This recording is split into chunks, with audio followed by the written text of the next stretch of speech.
The lecturer of Middle East politics at Georgetown University here in Qatar. Very good to have you with us. So let's start with this summit that Donald Trump is going to be going to in Egypt and Sharm el-Sheikh. Amongst the list of countries there, we've got Muslim majority countries, we've got European countries. Whom we do not have is either Israel or Palestine. What do you make of that?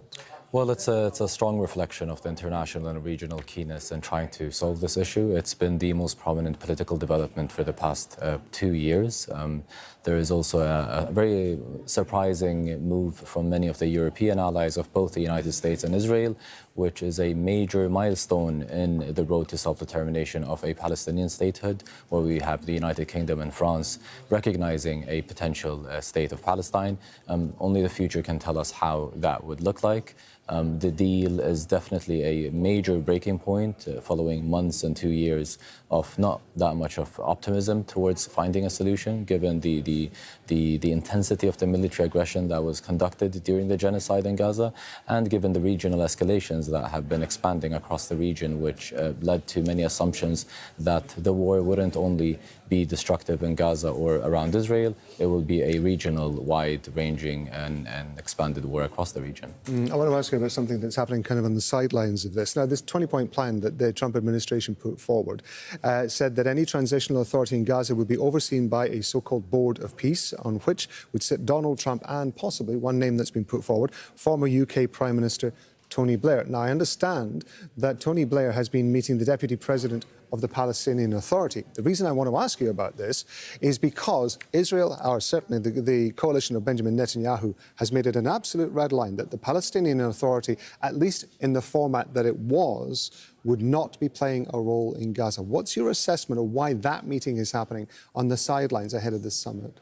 Well, the frequency of events and developments that have been taking place for the past 2 years have taught us one thing, and that is that we can't rely on one statement from yesterday and think it won't happen today. Things are changing quickly. The internal discussions behind closed doors includes a lot of different perspectives, and a lot of political developments derive out of the actions that are actually happening on the ground. We cannot deny that the Palestinian Authority has been the internationally and the regionally recognized legitimate entity that is representing a Palestinian nation or a Palestinian stateless nation. It has an experience in engaging diplomatically with so many countries around the world, including the United Nations in itself. Israel in itself, or the Israeli government in itself, has a strong, long-standing relationships with many members and leaders of the Palestinian Authority. One must only realize that perhaps behind closed doors, the Israeli government or Netanyahu's administration have realized that they would perhaps deal with a PA official that they have had an experience with, rather than opening the door with nominations that might include too many agencies and too many countries, including allies of Israel, where Israel wouldn't be that much interested in involving them too much in something that has something to do with the national security of their country, neighboring Gaza, which they're trying to dominate militarily, depending on the outcome of these peace talks. I want to think back to the pictures we saw from Hostage Square in Tel Aviv just within the last 24 hours or so. UN Special Envoy Steve Witkoff was making a speech to the families and friends of hostages in the square. So did Jared Kushner, Donald Trump's son-in-law. And we've also heard from J.D. Vance, the Vice President, as well, just in the last few hours.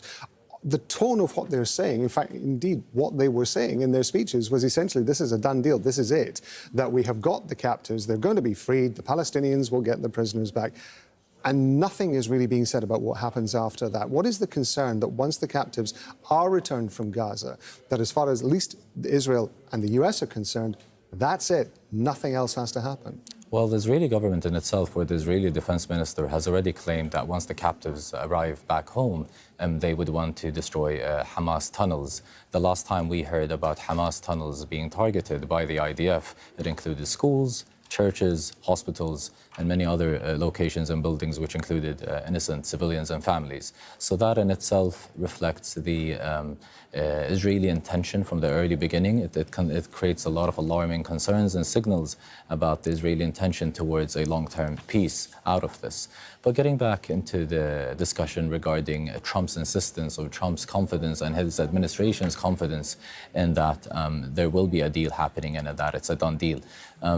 To the Gazans and to the Palestinians and to the Israeli entity and the government, this is an existential crisis. Whereas from Trump's perspective, or Trump's administration's perspective, it is both an economic/business element, and it is a political one.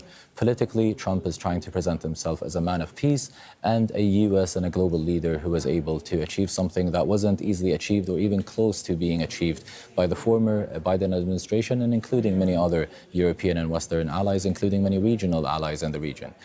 Economically, the involvement of Jared Kushner, the involvement of many other political and economic elitist actors within and beyond the United States reflects the indication and the interests of Trump and his associates in Gaza, depending on and based on the projects that were announced already that were being built in Gaza, which does not explain to us what does this mean to human rights, what does this mean to democracy, and what does this mean to the safety and the prosperity of the people in Palestine following this war. Yeah, there's a lot to unpack there, and I appreciate you taking the time just to give us your analysis of that. Zeidon Alkinani, thank you very much indeed. Thank you.